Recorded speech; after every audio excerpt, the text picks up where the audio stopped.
If you're asking me to motivate you, then we're already in the wrong place. You have to make it into a habit, you know. My patients like, you know what? The best thing you can do is put your workout priority first. And 1996 is the boom of internet, right? So that's when I said, there is no reason for me not to learn. Don't look at workout as a chore. How important that weight training was. Half the times, I'm not motivated to work out. I will tell you the truth. Medical field ni nothing. Pancreatic cancer. Bersama saya Dr. Roland Victor. Satu benda yang one of the worst stress can happen bila you makan tak sedap. Doktor, saya punya culture kena makan nasi. Zaman moden. But at every second of your life, you either earn or learn. To Medic Show. Welcome everyone to another episode of Lesung Batu Medic Show. Hari ni kita nak lesung apa pula cerita hari ni. So, bila kita bincang pasal kesihatan dan juga workout, salah satu benda yang paling penting yang kita kena buat ialah disiplin. Disiplin untuk setiap hari turun untuk buat senaman dan jangan kita slack. So, bersama saya hari ni, bagi saya ialah satu tokoh ataupun veteran dalam bidang audio dekat Malaysia. Bersama saya Datuk Jake Abdullah. Okay, please call me Jake. Just call me Jake. Yeah. Jakeman lah. I want to be that. Okay. Jake, thank you so much for being here. Terima kasih kerana hadir ke episod Lesung Batu Medic Show. Dan hari ni saya nak bincang tentang disiplin semasa workout. Dan saya agak kagum. I'm actually very impressed from the time saya di peringkat mungkin bangku sekolah. Pertama kali saya nampak Jakeman, I was like, episod kali ni dibawakan khas oleh Ecocenea. Ecocenea merupakan salah satu beverage minuman yang mempunyai antioksidan yang sangat-sangat tinggi. Antara cara untuk kita kenal pasti antioksidan ialah mengenal pasti something yang kita kenali sebagai ORAC value. Dan Ecocenea mengandungi ORAC value lebih pada 60,000 unit. So, ia merupakan satu produk yang mengandungi kandungan antioksidan yang sangat-sangat tinggi. So, siapa yang inginkan suplementasi untuk merendahkan inflamasi, Ecocenea merupakan salah satu option yang anda boleh cuba. Jadi sesiapa yang berminat boleh hubungi doktor berhampiran anda dan bertanya tentang Ecocenea 6.0. I was like, wow, this guy is so buff and I was so skinny. I was so skinny that You had hair lah. I had hair. Lebat. Kalau I tunjuk gambar tu memang you akan gelak. Okay. And I used to play a lot of football and I never realized that how important that weight training was. Okay. Until I started playing with the Russians. Okay. I felt like Neymar, getting just hit down playing futsal. And then I realized that when I started doing weight training, I started realizing that how much of power and strength when you defend and attack, so different. And I'm going to start with how long, sejak bila you started this workout journey? Okay, so I hope you all don't mind if I speak in English No problem. and a little bit Malay. So yeah, so my journey started very young. So I've always been an athlete, or zaman sekolah also. So same thing, like played hockey, played football, played sepak takraw, running. So but never considered weight training. It didn't come into my life. We were just doing calisthenics, a bit of push-ups, a bit of sit-ups. Weight training never came to my life until I was like about 21, 22. And because gyms were not very accessible. Sentul kan, mana ada gym, kurang sikit. So later part of my life, I started I think when I was like 23, 24, and I have not stopped since. So that's the journey. So I'm turning 59 this year, almost 60 next year. So that'll be like 30 odd years, 35 years, lifting weights. Wow. And did anyone encourage you to get into the gym, or what was the driving factor to get into the gym? Girls, yeah. Yeah, that's the truth. I mean, you know what I mean? So it's like, if I lift weights and I look buff and Arnold Schwarzenegger, I probably attract more women. But, usually attract more men who like, oh, nice biceps, nice chest. Women don't care actually. But yeah, so I would think that was the main reason, the primary reason. Like, you just want to look different. And I'm like 6'2", so thin, So try to pack on a little bit, yeah. I understand. And how diligent it was at the start? Not very in the initial stages. So sebab we don't have kita tak ada pengalaman, tak ada knowledge, we don't have that kind of knowledge at that time. So you're just blindly lifting. But blindly lifting is also still lifting, Right. Then I joined Astro in 1995 and the National Gym opened. So I was very fortunate that they allowed me to train at the National Gym. So it was called the Jungle Gym at the time, ISN, and Zawawi, who was the head of the gym, he's still there, and he allowed me to train. And I started to watch people train, and I said, wow, there's so much I didn't know. And you're looking at professional training? Professional, Tek Leong was there was Watson Yambe, there was all this, and I was thinking, wow, they are training for their sport, And I started to talk to these people. And 1996 is the boom of internet, right? So that's when I said, there's no reason for me not to learn.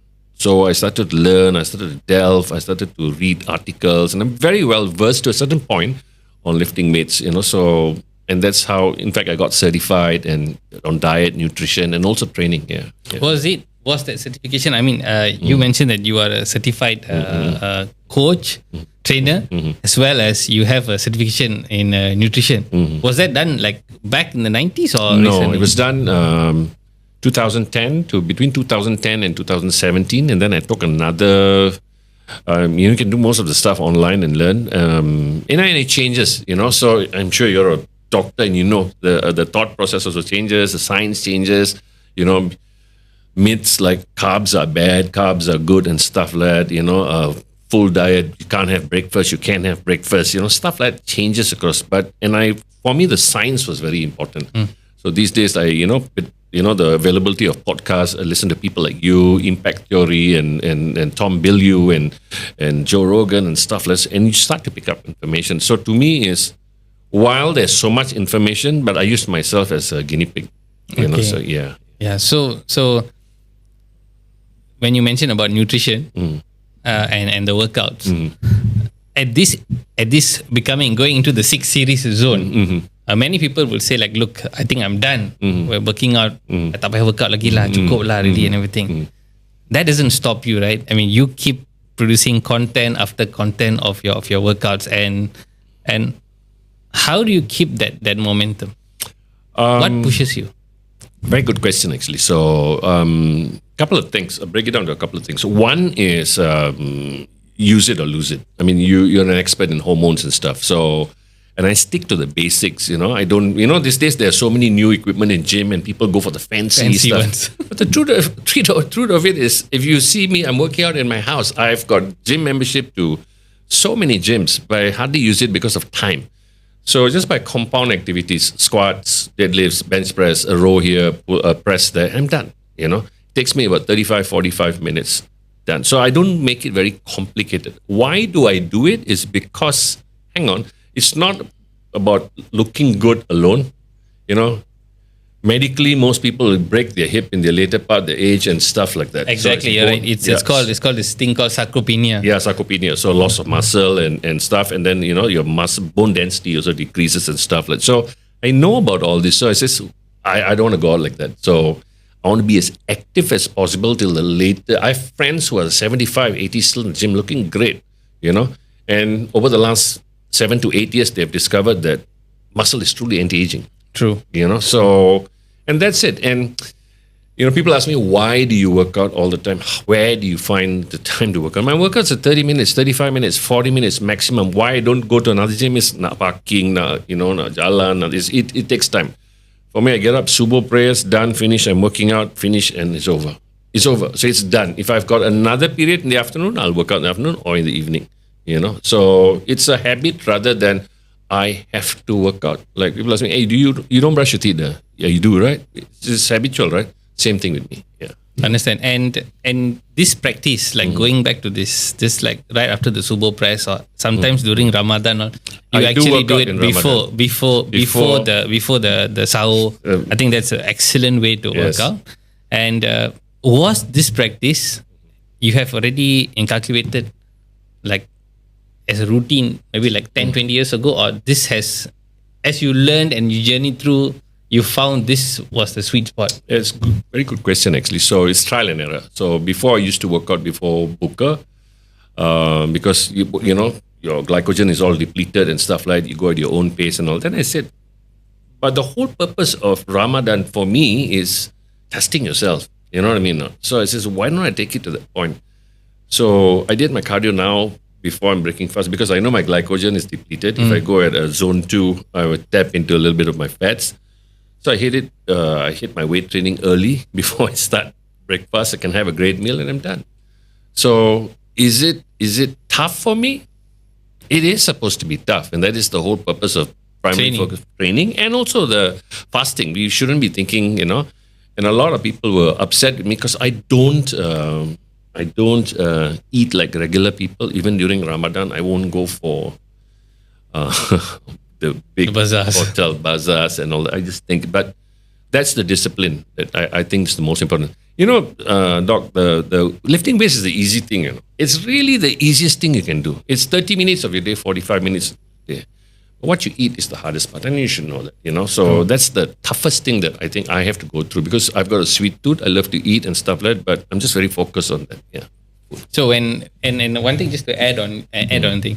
Most of these professional sportsmen, athletes, if you look like even like certain celebrity Hollywood superstars and all, actually practice that regime. They get up in the morning, the first thing they wake up maybe like 4, that just before dawn kind of environment, and they wake up 4 a.m. and then they whack it for an hour and then it's done. And in fact, I even tell a lot of my patients, like, you know what, the best thing you can do is put your workout priority first.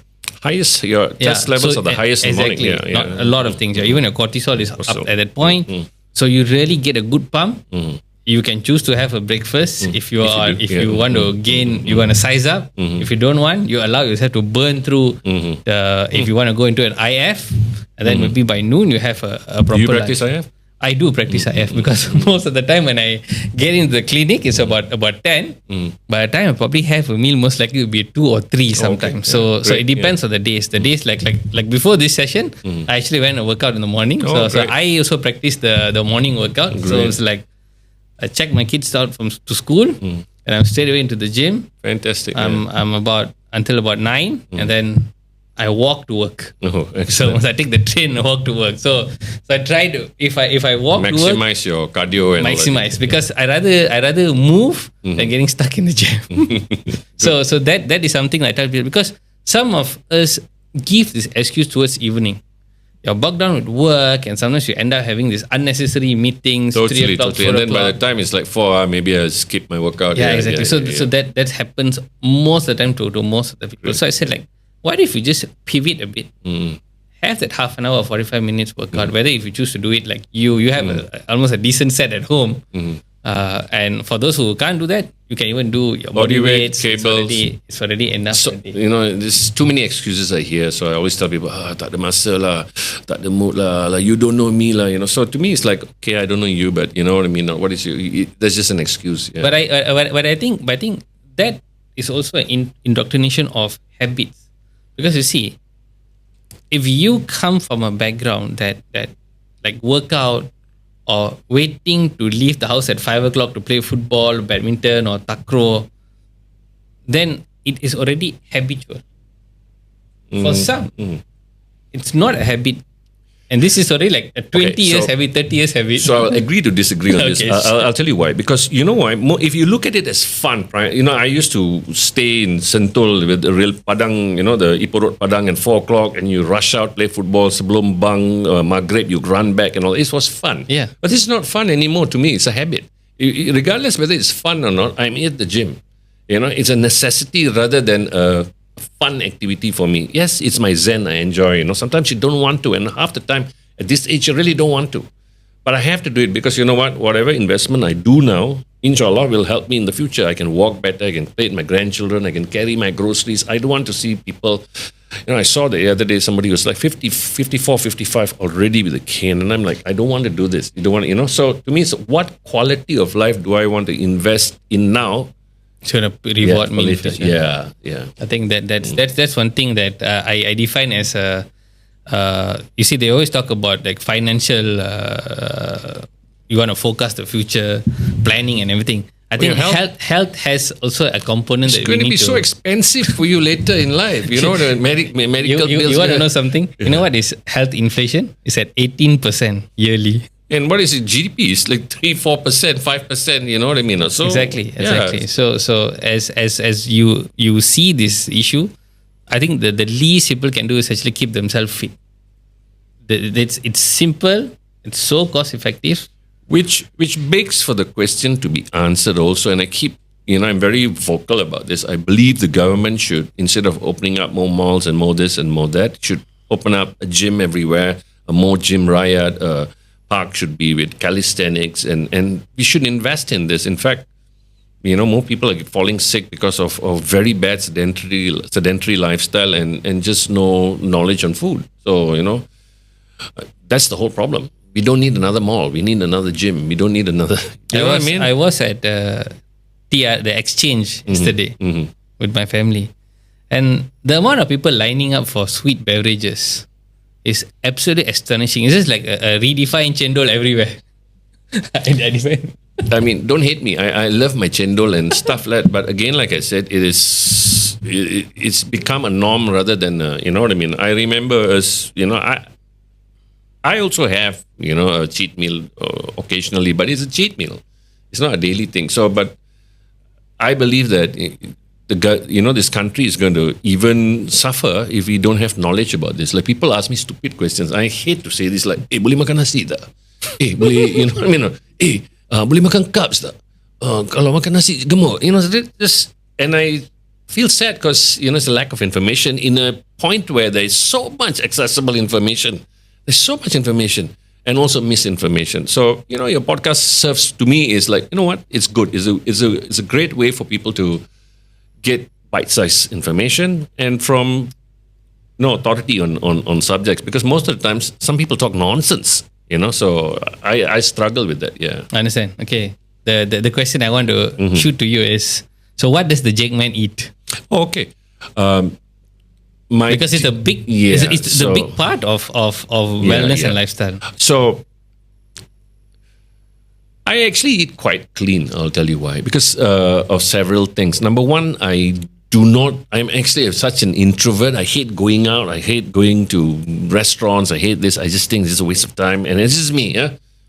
And I'm not judgmental about anybody. So I cook my food. Very simple. I food prep. I cook rice. And I saw an episode on Indians are predisposed to putting on weight for rice, but I'll speak about it another time. I cook rice. I cook chicken. I cook boiled eggs. And then my wife cooks for me in curry. And that's it. In the morning, I get up, tend to IF for a certain period. I do a 16-8. But these days, because I'm trying to recompose my body a little bit, so I have a meal. But it's usually maybe a yogurt, some whey protein, peanut butter I make myself. Yogurt also I make myself. You're not going to believe this. I even make my own Greek yogurt. So, and stuff like that. So, I'm not saying do it, but it's just very simple. The problem is, I realize that it's process of elimination. I know what works for my body. I know I cannot go on a low-carb diet completely because of the work I do. I need my glycogen, right?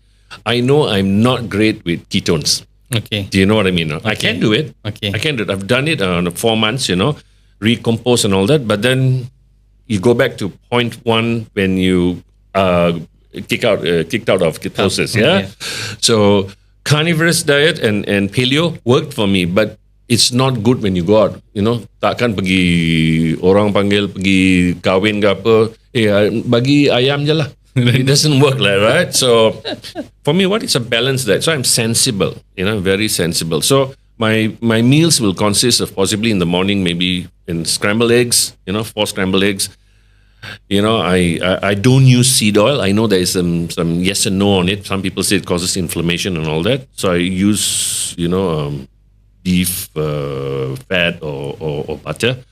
4 eggs, yogurt, 1 scoop peanut butter, 1 spoon peanut butter, 1 scoop whey protein. That's this one. So lunch, if I want to eat, it's 100 grams rice, chicken breast, which I saute or this one, eggs, veggie. Night is the same as breakfast. That's it. Snacks, apples, green apples. That's it. There you go.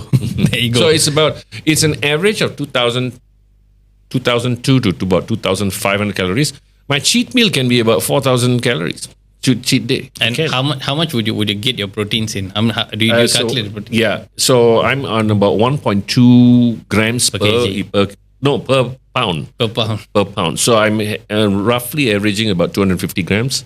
Okay. You know, That's a decent amount. Yeah. It's a decent amount. Unless It's- you sizing up, then you can go a bit more it higher. works for me. I mean, again, like I said, excessive also proteins can be broken down to carbs, and so Back to square one then. back to square one, and it's an expensive form of Meal. meal. So don't have to complicate it. Tak tahu apa nak makan. Just cook rice, cook some eggs, go to Taman Tun Market, buy chicken breast murah-murah. This one, saute a bit. It's just that I have my sambal belacan a little bit for a little bit of taste, which I love. That's it.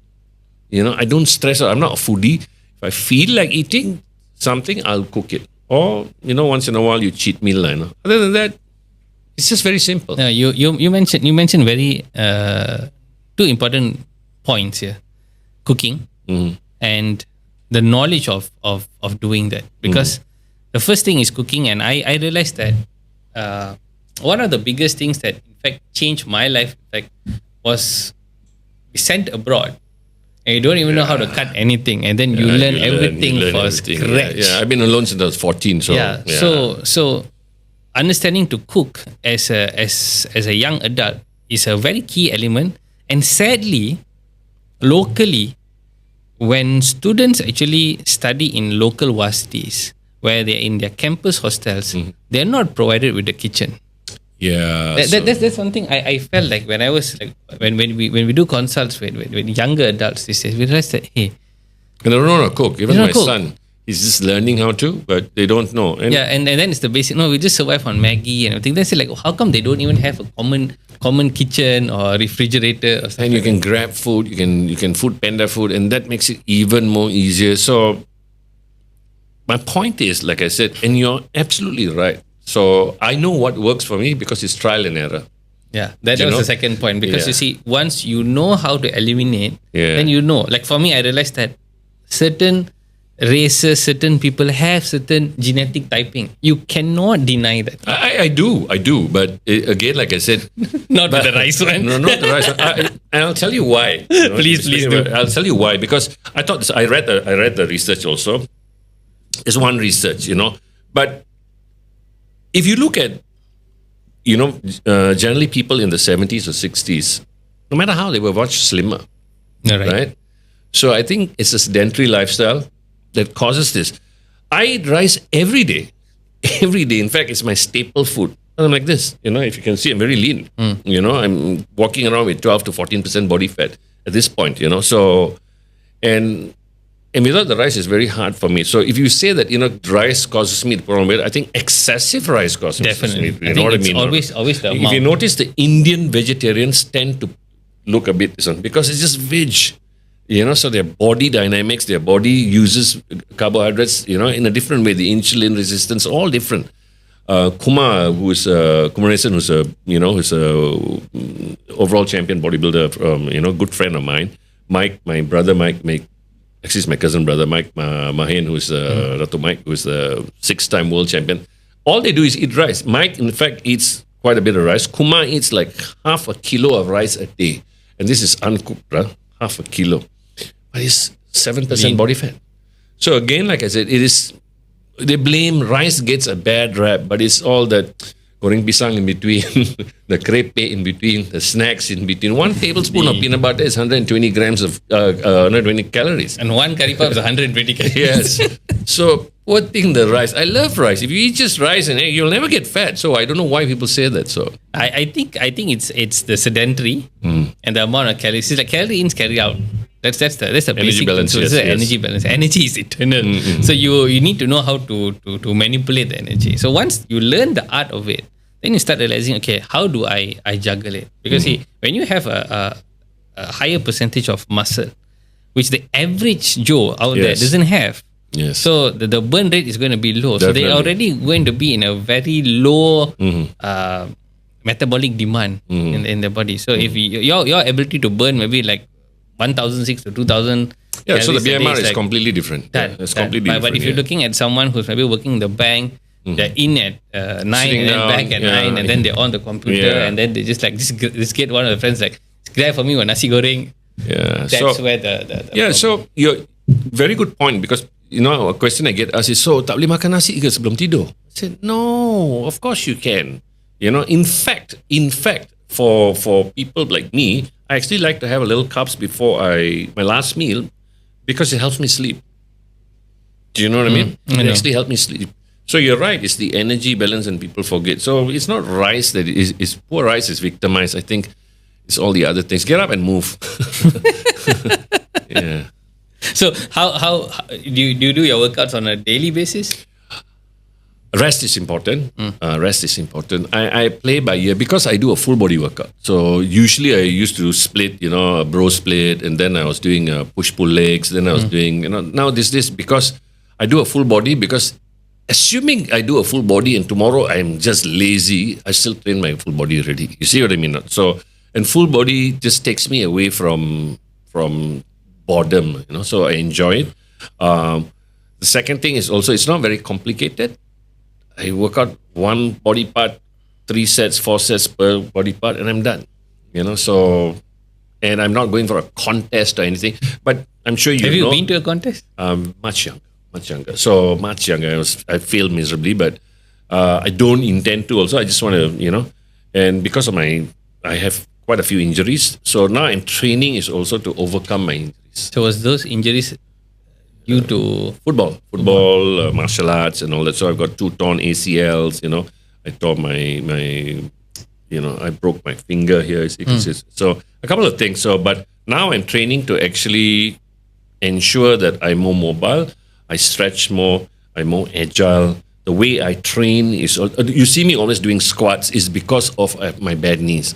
So before they said, "Oh, you shouldn't squat," because so I realized that while stretching is good, dynamically doing that exercise over long periods of time helps me get that the reach, the depth, and all that. And suddenly my knees have improved. True. So this I is- don't this- do static stretching a lot. I do dynamic True, stretching. because the dynamic stretching allows you to also build muscle and Yes, also create the range, flexibility. yeah. And most people, when they go through a procedure like an ACL or PCL, it's always like the orthopedist said, okay, rest, and then go for physio, and then they never strike the quads, getting the bicep femoral really up and tight. hamstrings. So it has worked for me. While I don't have full range, but I've improved. So my whole purpose right now is to be injury free, is to move better, is to even at 75, 80 years old, I should be able to do all these things. So.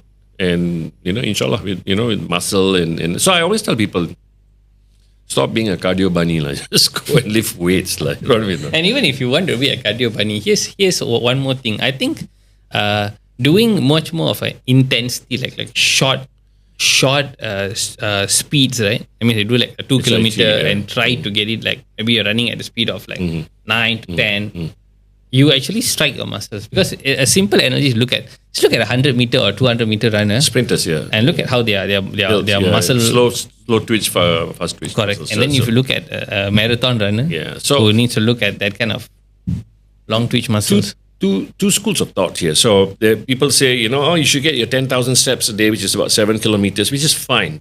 That is if you're talking, okay, let me explain. So to me, the hardest workout I've done will probably burn 300 calories only.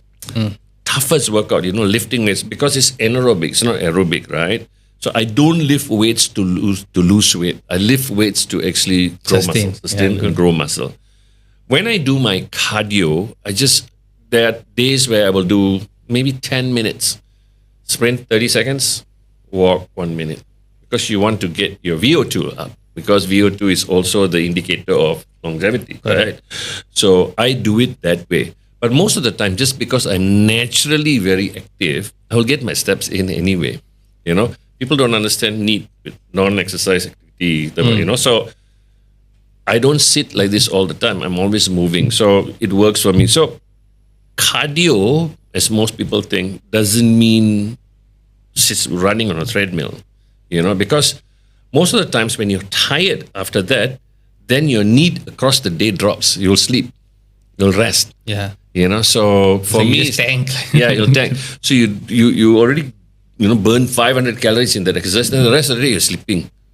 So I tend to normalize it a bit. So my cardio is generally a bit of martial arts, a bit of walking. I'll be mopping, I'll be cleaning the house. That's my cardio. So yeah. Okay, so that is much more of a sustainable cardio. Yes. They don't want to get the heart rates really up. Twice a week I do. Twice a week do I You go out? One of my sponsors is actually Techno Gym, and they have some great equipment. So I've got a rower there, which is like great. 30 minutes and then I'll do 1 minute sprint, 1 minute, and it really works. You have to mop the floor after, which is good. But then after that, you're just tired. So that's just to pick the heart up. Do you go once in a while out? Yeah, definitely. I love. I've Ground done, yourself. I've done Kinabalu twice. I like hiking. So that was one of my challenges with my knees. How do I? So I did one when I was 49. I did one 2 years ago when I was 57. So yeah, it's always hiking. going down the problem with ACL. Yeah. So I wanted to test it. Yeah, it's going down. It was just bad. Yeah, but yeah. So I set goals for myself like this. So so the next one could be, I don't know, try something else. So without that goals, you're like right now. My goal is, I need to get to 8% body fat by a certain date. So I set myself, and I have a plan. So I use MyFitnessPal. I track my calories. I track my this. So I actually know what I'm doing. So a lot of people don't understand that. You're going about it blindly. Try to get a coach. Try to invest in a coach. Try to invest in a PT. Try to invest in some education. Try to read. Try to get all points. Try to see what works for your body. I'm blessed because I read a lot. So every day I spend, listening to your podcast and various other podcasts just to understand. But even with all this information, you have to be the guinea pig to yourself and see what works for you. Classic example, your thyroid could be active, and that's why your metabolism is so high. So high. Your thyroid is a I see that all the time. Yeah, I cannot, but doesn't mean you're healthy, right? So yeah. True. And one more element I would like to ask also is sleep. Sleep's a huge thing. How do you, because you wake up early. Yeah, it's during Ramadan it was very tough. It's about 4 hours, 5 hours, and it's not good. I would advocate at least 6-7 hours. Like yesterday, I wear a Garmin which actually tells me about my sleep pattern, so I track it really well. Yesterday I had really good sleep, but usually I don't. And I see as I'm aging, sleep is a bit disturbed, not as intense. The REM's not great also. But then I found out that it's because I'm drinking coffee at about 3 o'clock in the afternoon or 4 o'clock in the afternoon. So I started to stop it. And that's going to change a lot. Yes. So even like a Diet Coke or a Diet Pepsi or some caffeinated drink actually, it disturbs my sleep. And I realized that. So then, blackout curtains and all that. Melatonin, yes or no? There's some. I read some stuff about the disadvantages and advantages. But what I realized is, if I shut off my devices 1 hour, 2 hours before I sleep, all that blue light and stuff like that, actually I'm quite fine. But because I get up, I get up at 5:30 something for subuh prayers, but because now I work for myself, I get to snooze about half an hour in the afternoon. So that's a power nap in a half an hour in the afternoon, which actually works well for me. So yeah, sleep's really important. If you're weightlifting, you need to get enough sleep. So yeah, because that's when you grow. Yeah. In fact, just to share with you, as you mentioned, that coffee, it's going to really disrupt the adenosine receptors there. So that's where the cortisol starts to take the tip down. So when you take caffeine, or even for those people who actually consume tobacco and stuff, it will actually sort of self-adjust and increase the cortisol up back again. So it disrupts the circadian rhythm. So one, it doesn't allow you to get into bed like earlier. I always advocate this in my clinic. Look at it. Just look at farmers. They're the only. That's the only job in the world that you have to follow sort of a universal protocol or rule. You don't get the chance to go and farm at 10 o'clock at night and go and see your tapas mayan at the way you want it. No, you have to follow. In fact, when you serve as a farmer in a seasonal country, it's even more meticulous. There's spring, there's summer, there's winter, and you have to follow the rules of the planet. So they sleep well. And they sleep well. And then as you mentioned about that afternoon short nap, this is going back to that whole farmer story where you see they are up at subuh, whether they are rubber tapper or something, and then they're out. They're out toiling the land, and then they come back for lunch. Sleep. They'll have a small nap, and then maybe from that point they wake up. they will start to mend their tools or go to their nursery and stuff like that. And then maybe by 4 to 7 go out, and by Maghrib they're back. And by Isha, it's almost time to sleep. So you really get into that sleep cycle. And there's one professor in UK. He actually found out that even the liver has its own clock. And that clock kicks in sort of during that Isha time, right to about 2 a.m. in the morning. Function? What is it? For cleansing. Oh, cleansing. So you see, your whole activity starts to drop. So your body doesn't demand a lot of glucose at that point. So the cleansing takes place. And if you miss this clock, what happens is it's almost like a backlog. The alarm flora didn't come this week. So you were talking about your thoughts on hormones and stuff. What are your thoughts on? Sorry, I'm interviewing him now. What are your thoughts on GH therapy for this? So if you look at a growth hormone therapy, you must first understand that we had the highest amount of growth hormone during our puberty point of age. So that's why you see teenagers can actually eat like almost like a bottomless pit sleep and with a deep sleep and exactly, because that's perpetually going on. And when you work out, this is a plus point.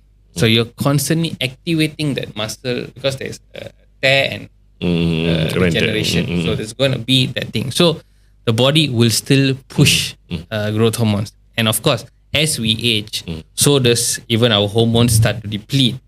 But with all the technology we have growth hormone replacement therapy, we have peptides.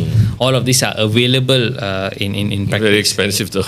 It is expensive, but what I can say is that, I'll give you a simple example.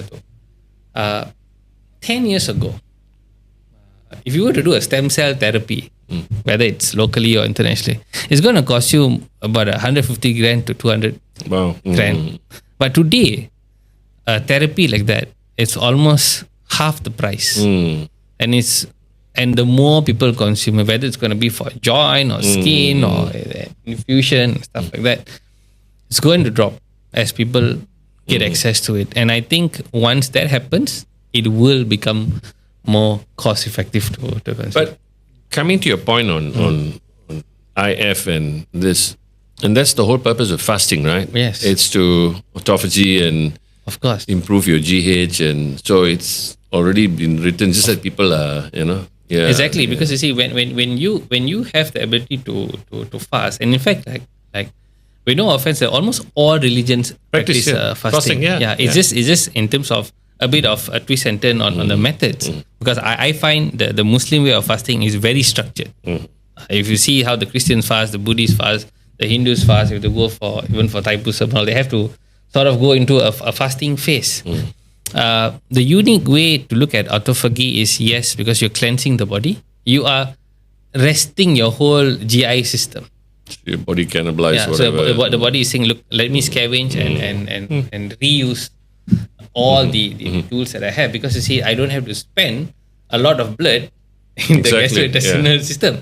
I can disperse it to other organs that need more therapy. So that's why I forgot to add, once in a month I do a 3-day fast. And just water fast. Okay. For 72 hours I won't eat anything. They haven't tried the dry fasting.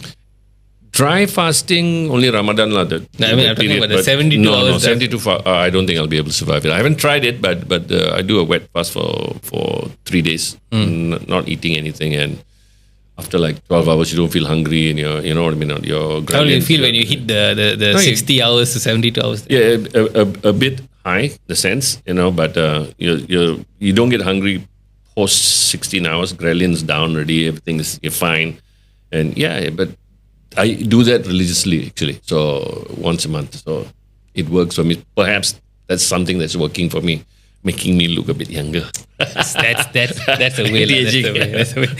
I think.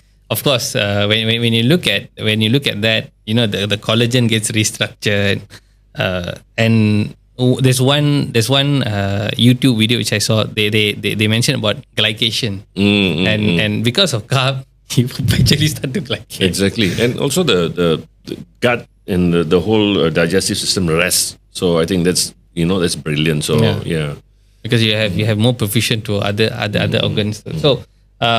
Just a couple of more questions. what's there for your advice for younger men or females out there who maybe have the similar path of life? You know, they at one point like, look, should I work out? Should I not work out? I feel I'm in my good weight. I don't have to change anything. I'll just like sail through. And also the next question for senior guys. Okay, so the first part of the question is this: you have to make it into a habit. You know, don't look at workout as a chore, and that's the problem that I've like. Believe it or not, somebody actually slid into my DM and says, "I really love your workouts today. Can you tell me something to motivate me?" I said, "Look, if you're asking me to motivate you, then we're already in the wrong place, because I can only show you, but you need to find your own motivation and inspiration." Half the times I'm not motivated to work out. I will tell you the truth. It gets harder with age, you know, and you think, Don't scare me. you know, it's like I woke, you know, and you know, they always say the demons are sitting on your shoulders, and in my book I wrote, and you know, it's just whispering to you, tak payah lah hari ni, Another day. kau dah work out lah semalam, kau lepak lah. So it comes to that. But then I said, you know what? No. So shut because of my goals. So don't look at workout as something that you have to do to accessorize yourself. Make it a necessity. Yeah, I have to work out 30 minutes. You know, workout doesn't mean, I got to go to the gym and do, because of the commercialization of everything. I got to go to a spin class. It can just be 20 squats, body weight squats, 10 push-ups, and you'll still look great. For older people, it is such a necessity because, again, like I said, people are breaking their hips, people are getting sarcopenia, like you said, loss of muscle, bone density loss, and, you know, it's just that hormones, you know, regulation of hormones. I mean, in doing squats every day, you use it or lose it, you know, your brain gets the signals, just hang on, you know, you need to keep this, you know, at a base level at least, you know, so... And you can see the people in their 30s and 40s are also starting to age more faster. You know, you can see they're getting sedentary lifestyles, food, they're losing muscle, and you can see this also by, and I could be terribly wrong. What doctor was talking to me is also by fertility. Do you know what I mean? No? A lot, yeah. So a lot.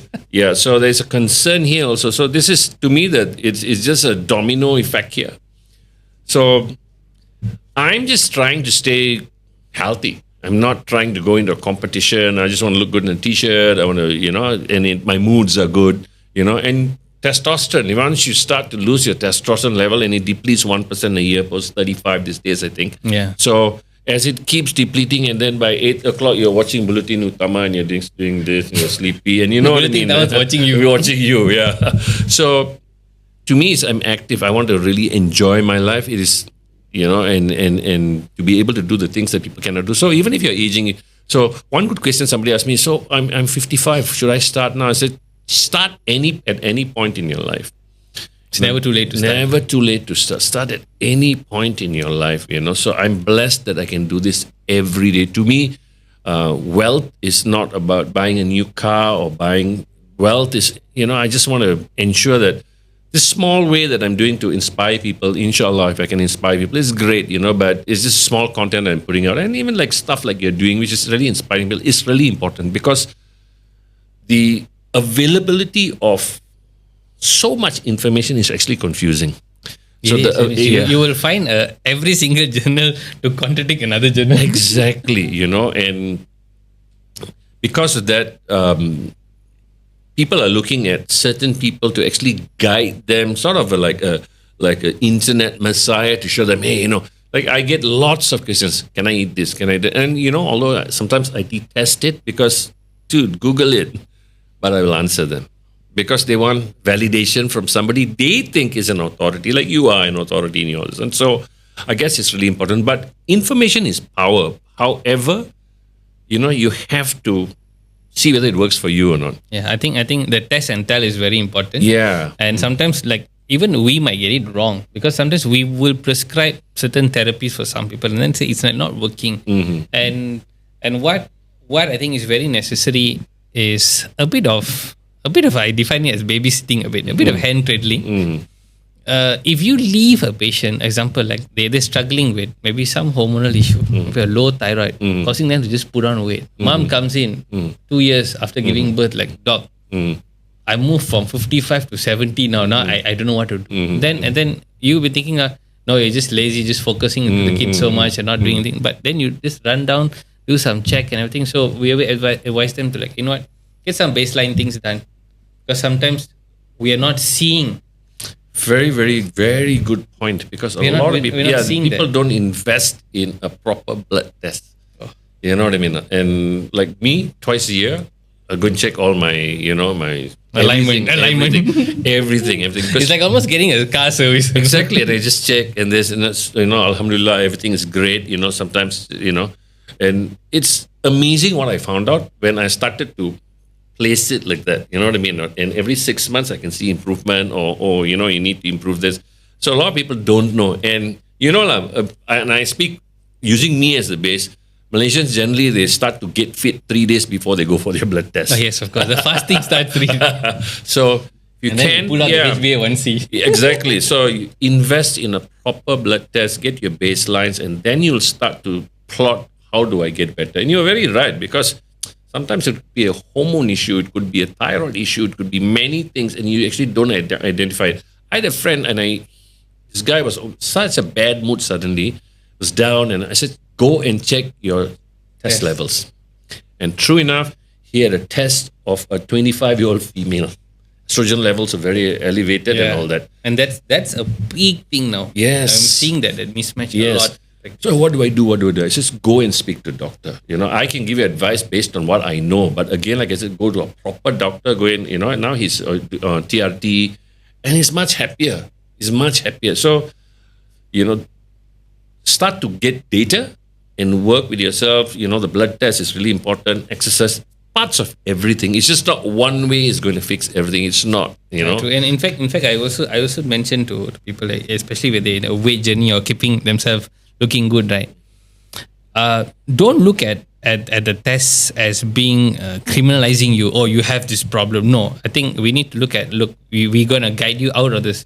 We have a solution, we got to fix it. And even though sometimes hormones and steroids, the words can be a bit jargon and frightening to people. I say that, look, if you have a crisis and we have the technology to fix it, why wouldn't you take the drug? Exactly. Why would you choose to live miserably for the next 20 or 30 years? I'll be very honest. I'm diagnosed with familial hyperlipidemia since I was young. So that means my liver produces 4 times the bad cholesterol as a regular person. My father didn't give me money. He gave me this problem. So I'm on statins. I have no choice. I've tried everything. So, and suddenly my cholesterol is at its best. My complete total cholesterol is like 2 point something, which is, before it was like 11, 10, no matter what I did. So, you're on statins, or people don't understand, but they go and drink and smoke, and that's okay, but I'm taking care of my, you know what I mean? So, and you're absolutely right. If there is a solution to solve, could take it. Why won't you do it? You know what I mean? So, yeah. True. Oh, that's a lot. Any last messages for the fans out there? No, I've got fans. You have a lot of fans. Actually, you're doing I have to say, I follow you on TikTok. You're doing some very good work. You sometimes can be controversial, but that's great also. And you're giving out very good information. It's really important. You speak good Malay and people are getting, so yeah. Thank you. Yeah, so I'm impressed with that. Very hard to impress me. So yeah, so I think my parting words would be like this. Start. The most important thing is start. Whether you're on a fitness journey, on a weight loss journey, on a muscle gain journey, on you want to live better, but start and track it. So without tracking I teach people tracking. I lecture CEOs and all that. I just, if you're talking about anything, even a company and a measure, without measuring, how do you actually ascertain whether you have improved? Track it. Even if it's, people say, but I lost only 100 gram a day. I said 100 gram a day is 3 kilos in a month. That's a lot. Per pound per kilo is almost 7,700, 8,000 calories of fat. Wow. That's a lot. So don't look at it like that. Look at it as a continuous journey on how you want to improve. Because this investment, and you said it very rightfully, if it's 18% compounded going throughout the, medical, there's a lot of money, and medical is not cheap.